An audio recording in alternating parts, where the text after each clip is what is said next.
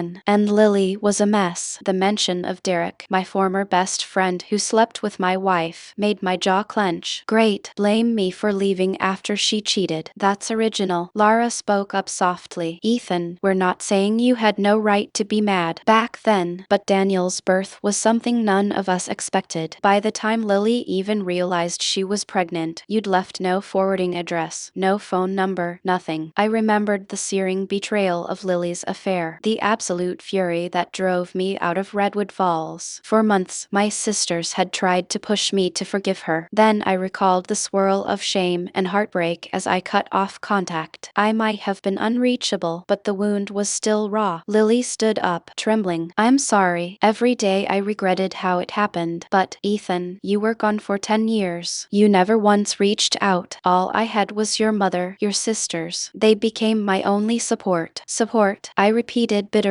Yeah, sure. They helped you raise my kid. Her lips trembled because I was alone. I swear, if I could have found you, you didn't try hard enough. The words came out crueler than I intended, but I meant them. My shoulders tensed and I turned to the sisters. That goes for you too as well. You all took her side a decade ago. Now I find out you also kept me from my son. Sabrina shot back. We didn't keep him from you. You kept yourself from him by disappearing. She was practically shaking. We tried. Dad tried. Mom tried. Heck, we even called your old buddy in Chicago. But he didn't know where you were. Laura gently touched my arm. Ethan, it wasn't a conspiracy. Lily was terrified. Dad had a meltdown when you refused to listen. One day, you were just gone. I sucked in a breath, letting the silence vibrate. My anger was so fierce that tears threatened to sting my own eyes. Right, I said coolly. Well, I'm back now. And guess what? This is my son we're talking about. Don't think for a second I'll forgive or forget this. I could see Lily trembling eyes swimming with regret. Laura looked uncertain, Sabrina angry. And me, well, my heart hammered with a cocktail of hurt and fury. Underneath it all, something else flickered, a sense of power. They had orchestrated my exile for a decade in my mind. Now I was back and I could feel the dynamic shift. Maybe I couldn't turn back time, but I could take control of what happened next. I'm not going anywhere, I said evenly, though my stomach churned. If you think I'll skip town again, you're wrong. I have rights. Lily's lip quivered. Of course you do. I'd never deny that, Daniel, she faltered, swallowing. He doesn't know the whole truth. He just knows his dad left before he was born. Those words sliced me. His dad left the narrative that I'd abandoned my own kid. I set my mug down. We'll talk more later. All of us. After I gestured vaguely, not wanting to say the funeral, the mention of my father twisted the knife deeper. Quiet footsteps approached from behind. I turned to see my mother, Nora, standing in the doorway in her robe, eyes weary. Ethan, she said, voice trembling. Let me explain. I held up a hand. Not now. I snapped, though guilt tugged at me. She flinched. My mother, who I'd always loved so deeply, had also been part of this. And yet part of me realized how exhausted she looked, how grief-stricken. After losing Dad for a second, I almost softened. Almost, but the anger was louder. We have a funeral to get through, I said in a dull voice, so let's just deal with that first. My gaze swept the room, but after that, no more secrets. Understand? No one argued. The hush in that kitchen was so thick it felt like a physical weight. Lily lowered her head. Nora's eyes glistened. Sabrina let out a shaky exhale. Lara bit her lip. In that moment, I silently vowed, they'll see. They'll all see how it feels to live with this kind of pain. I wouldn't just vanish. I'd stay. I'd learn everything about Daniel. And if Lily thought she could keep some sanitized version of history, she was in for a surprise. Without another word, I turned and walked out to the front porch, letting the screen door slam behind me. The early morning light felt too bright for the dark rage gnawing at me. I inhaled inhaled the crisp air, chest tight. A new sense of purpose stirred beneath my resentment. I was going to regain control of the life they'd stolen from me. I wandered the front yard, pacing beside my father's battered old rose bushes. The blooms had gone for the season, leaving spindly branches behind. Mom used to fuss over these roses every spring, but now they look neglected, as if they felt Dad's absence too. In the distance, I could hear muffled voices in the house. Sabrina telling Lily something, Nora moving about. I wasn't ready to face them again, so I drifted toward the worn wooden bench by the side of the house. If I closed my eyes, I could almost see Dad sitting there, wiping sweat from his brow after mowing the lawn. The memory of my father came roaring back from that heated time after Lily's betrayal. I remembered the day he cornered me in the backyard, the smell of grass clippings thick in the air. Son, he'd said, a stern note in his voice. You can't throw everything away over one mistake. Lily, sorry. She's begged for forgiveness. I'd been raging then, fists clenched so hard my nails cut my palms. A mistake, I'd spat, catching her in our bed with Derek as a little more than a mistake. Dad, he'd grabbed my arm, eyes fierce. You promised, for better or worse. Marriage is no joke. You can't just run off. Anger seared my chest. So you're siding with her? Dad shook his head. I'm siding with your marriage, with the vows you made, with the love I know you two have. I remembered the bitter words I'd thrown at him, how I'd claimed he was blind, how Lily must have snowed him with crocodile tears. He just stood there, face taut, pleading with me to listen when I stormed off. He'd yelled after me, don't do something you'll regret the rest of your life. I'd already been too far gone, heartbreak fueling me like rocket fuel. The betrayal felt raw, and the fact my family kept pushing me toward Lily only made me resent them all more. Within a week, I was gone. Flashback, the day I caught Lily and Derek. I squeezed my eyes shut, the memory of discovering Lily with Derek flaring up. It was scorching outside, I recalled. I'd come home from a short shift early. The use was silent until I heard soft laughter from our bedroom. My gut had twisted. Pushing open the door, I saw Derek, my best friend since high school, shirtless, leaning over Lily. In that instant, my world collapsed. Lily's hair was fanned on the pillow, her expression dazed until she spotted me in the doorway. Derek turned, and I saw the shock flash across his face. Rage blinded me. I lunged, fists swinging. Lily screamed, trying to pull me off him. Derek was no slouch, but adrenaline gave me an edge. His lips split under my fist, and he staggered backward, cursing. The neighbors eventually rushed in, alerted by Lily's screams. By the time it ended, Derek was bruised and I was panting like a wild animal. The memory still churned my stomach. The betrayal, the pitying looks from neighbors and family, the lectures about how Lily regretted it. Some nights I'd be haunted by the image of them together. I never got closure. Snapping out of it, I blinked at the quiet yard. My father was gone. Lily was in the house, and Derek had vanished years ago. Meanwhile, I'd spent a decade shutting myself off from Redwood Falls, only to discover I had a son hidden from me all this time. I hated the swirl of conflicting emotions. Part of me still felt the sting of Lily's affair. Another part felt wounded that Dad tried to force me into forgiving. Now, on top of that, Daniel's existence carved an entirely new gash in my heart. They all want me to be calm, to accept Lily's sincerity. I scoffed under my breath. No way. Footsteps scuffed the grass behind me. I turned to see Henry, Lara's husband, stepping around the corner. I barely knew him. He married Lara after I left town. A tall guy with gentle eyes, he lifted his hand in a greeting. Hey, Ethan. I bristled, but he looked harmless enough. Henry, I responded curtly. He cleared his throat. I know we haven't met properly, but Lara's told me a lot about you. Thought I'd see if you're okay. Not really, I muttered. Henry shoved his hands in his pockets. Look, I'm not here to make excuses for anyone. I just wanted to say your sisters and Lily, they really did try to find you. I've seen the file from the PI your dad hired. You'd moved around a lot. That stung. So you're saying it's all my fault? I didn't know I have a kid. Henry held up his hands. No, I'm saying it's complicated. Lily was pretty broken. Your dad had regrets, too, but he didn't know how to fix it. He paused. At the end of the day, you have a right to be angry, but if you ever need an ear, I'm around. I didn't respond, just studied his face. He seemed sincere, not pushy. I felt a small knot of tension in my chest, loosened very slightly. Thanks, I said, a tad stiff. Henry glanced toward the house. We're all kind of scrambling to get through the funeral. If you want a ride there or anything, let us know. I gave a humorless snort. I'm good. With a nod, Henry turned to go, then hesitated. Daniel's a good kid, he said quietly. He's shy, but he's bright. Likes drawing, reading. Maybe you'll get to see that side of him soon. His words pricked my heart. I stared at Henry, not sure how to respond. Finally, he gave me a polite smile and walked off. When I was alone again, I let out a shaky breath. Henry's mention of Daniel brought a swirl of emotions: resentment that I'd missed a decade, curiosity about who he was, guilt that I left Lily so abruptly. I reminded myself that Lily's betrayal had forced my hand, but still there was an ache. I pushed off the bench, heading inside through the side door. I needed coffee, maybe a distraction. The moment I stepped into the kitchen, I spotted Lily lingering by the sink, rinsing a plate. Her eyes darted to me, uncertain, and in that tense moment, a flicker of memory returned, one from before everything went to hell. Lily and me in our tiny bathroom, giggling over a cheap bottle of champagne, me sliding the straps of her dress off her shoulders. Her kiss had been warm, her laughter light, everything easy. A short 18 recollection shimmered in my mind, our hands exploring each other, the hush of night around us. A flicker of warmth overshadowed now by the betrayal that came later. It stung. I swallowed, forcing that memory back into a locked box. This wasn't the time to dwell on what we once had, Ethan. Lily began quietly. If there's anything you want to know about Daniel, I cut her off with a glance. Later, I snapped, my tone sharper than I intended. We'll handle that after the funeral. She flinched, nodding. Okay. And just like that, the divide between us hardened again. By mid-morning, the house was oddly quiet. Nora was preparing final details for Dad's funeral. Sabrina was out running some errands and Laura was collecting flowers from the local florist. Lily lingered around, but kept her distance. Henry was somewhere in the backyard, likely tinkering with the old shed that left me in the living room, pacing aimlessly. My eyes landed on a photo of Dad and me from when I was a teenager, both of us holding fishing rods by the lake. I remember how proud he'd been that day, boasting about the catch. It all felt like another lifetime. A soft sound from the hallway caught my attention. Turning, I saw Daniel standing there, half hidden behind the doorframe. His eyes flitted between me and the floor. He was clutching a paperback book against his chest. My heart thudded. My son. I forced myself to breathe steadily. Hey, I said, voice rough. Daniel nodded, stepping into the living room, still hugging that book. He wore a faded shirt and jeans, looking uncertain. My mind scrambled for something to say. I never planned for how to talk to a 10-year-old kid who's basically a stranger, but also my own flesh and blood. His grandma asleep? He asked quietly. I cleared my throat. No, she's just upstairs, I think, getting things ready. He nodded, inching closer. We're leaving for the funeral soon, right? Yeah, another couple hours. Silence fell. I could see Daniel's shoulders tense. He seemed shy, maybe a little scared. My anger warred with a protective instinct. This is your son, Ethan. You like to read? I finally managed, eyeing his paperback. He blinked, glancing down. Oh, yeah, it's a fantasy book. Knights and dragons. I tried to soften my posture. Cool. I used to be into that stuff, too. His eyes flicked up, a spark of interest. There, really? I gave a hesitant shrug. Sure, I read a ton when I was your age. We lapsed back into awkward quiet. I wanted to ask him a million questions. What's your favorite color? Who's your best friend? Do you like sports? But the lump in my throat wouldn't let the words out. Instead, I just nodded toward the couch. You can sit if you want. He obeyed, perching on the edge of the cushion. I noticed how carefully he moved, like he wasn't sure if I'd yell at him. The thought stung, even if I was furious with Lily and the rest. I didn't want to scare the kid. We sat in silence, an invisible barrier between us. Finally, Daniel ventured. Mom said you traveled a lot. My chest tightened at the mention of Lily, but I bit back a sarcastic remark. Yeah, I said, I did move from city to city for a while. He nodded. Did you like it? I considered. Sometimes, but it was lonely. Daniel studied eyed me, curiosity evident in his eyes. The way he tilted his head reminded me, oddly, of myself as a kid. Like a mirror for a fleeting second, a pang of warmth tugged at my chest. "This is my son." Before I could say anything else, Lily appeared in the hallway carrying a basket of black ribbon. The second she saw us talking, her face flickered with relief, but also caution. "Daniel, honey, can you help me with something?" He hopped up obediently. "Sure, Mom." He cast a last glance my way. I managed a faint smile and he scurried off. In that brief moment, I felt the edges of my rage shift. I still wanted Lily to hurt the way I'd been hurting, but I also wanted to know my son, something that inevitably pulled me away from total vengeance. It was a confusing swirl. How do I punish Lily without scarring Daniel? I rubbed my forehead, frustration growing. This new fatherhood reality threatened my plans for retribution. Part of me was determined to keep punishing Lily for her lies, but another part dreaded driving Daniel away. Leaning against the wall, I took a slow breath. I can do both, I told myself. I can show Lily what it cost to betray someone while still being a father to Daniel. A colder part of me whispered that kids adapt. Daniel would eventually understand my side of the story. Lunchtime rolled around and the house braced for the funeral. Sabrina and Laura returned with fresh flowers to line Dad's coffin. Mom had changed into a simple black dress. Lily wore a dark skirt and blouse, her eyes still puffy from tears. I was in a suit that felt too tight around the collar, my tie strangling me. We drove in separate cars to Redwood Falls Community Church. I insisted on taking my own SUV, not wanting to be trapped with Lily in a single car ride. A hush clung to the congregation area when we arrived, people greeting each other in subdued murmurs. The casket lay at the front, surrounded by wreaths and framed pictures of Dad. The church was half full with neighbors, old friends, and some extended family. As I stepped in, I caught multiple eyes flicking my way. They're all probably shocked to see me, I thought bitterly. My father was well known around town, and it looked like a good portion of Redwood Falls had shown up to pay respects. I passed by the open casket, forcing myself to look at Dad's face. It was surreal seeing him so still, hands folded over his chest. My throat tightened, guilt and anger meshing in a painful churn. We never patched things up. I thought he died without us reconciling. Nora broke down in tears when she approached the casket. Sabrina and Lara supported her from either side. Lily stood behind them, gently rubbing Mom's back. Daniel hung back, looking unsure, until Lily motioned him closer. The sight of my son stepping forward, placing a small white flower near the casket hit me in the gut. Dad had known Daniel. He must have. That realization twisted the knife deeper. I stayed silent, jaw clenched as we slid into the pews. The pastor began the service with a eulogy about my father's devotion to the community. More than once, the pastor's words highlighted Dad's strong moral compass and unwavering support for family. My chest burned at the irony how Dad wanted so badly to hold our family together that he pushed me away in the process. At one point, the pastor invited people to stand up and share a memory of Joseph Baker. Sabrina went first, voice trembling as she recounted a fishing trip. Lara followed, describing Dad's knack for making everyone laugh. Then Nora, tears streaming, told a short story about how Joseph never turned away anyone who needed help. Lily even stood up, her voice unsteady, speaking about how Dad was a father figure she'd needed in a chaotic childhood. My anger spiked at that. She was praising the father who'd effectively kept me in the dark. Finally, the pastor asked anyone else. A hush fell, heads turned toward me. The lost son. My heart pounded. Did they expect me to give a glowing tribute? Part of me wanted to remain seated, but I felt that pressure, eyes pinned on me, urging me to speak. Slowly I stood, clearing my throat. My dad, Joseph, he taught me how to fix my first car, I said in a low voice. He believed in hard work and doing right by people. My mind flashed to the memory of Dad under the hood of an old pickup, patiently guiding me. I guess we didn't end on the best terms. My throat felt thick, but I know he wanted our family to stay strong. I paused, forcing back tears, and ended with, I hope he's at peace. It was the best I could do without choking on bitterness. I sat down, ignoring the stares. The pastor nodded solemnly and moved to close the service with a final prayer. A wave of people filed out to the church lawn, where tables of coffee and refreshments were set. Condolences swarmed me, old neighbors, dads, buddies from the VFW, random folks I barely remembered. Each offered some version of, "I'm so sorry, Ethan. Your dad was a great man." I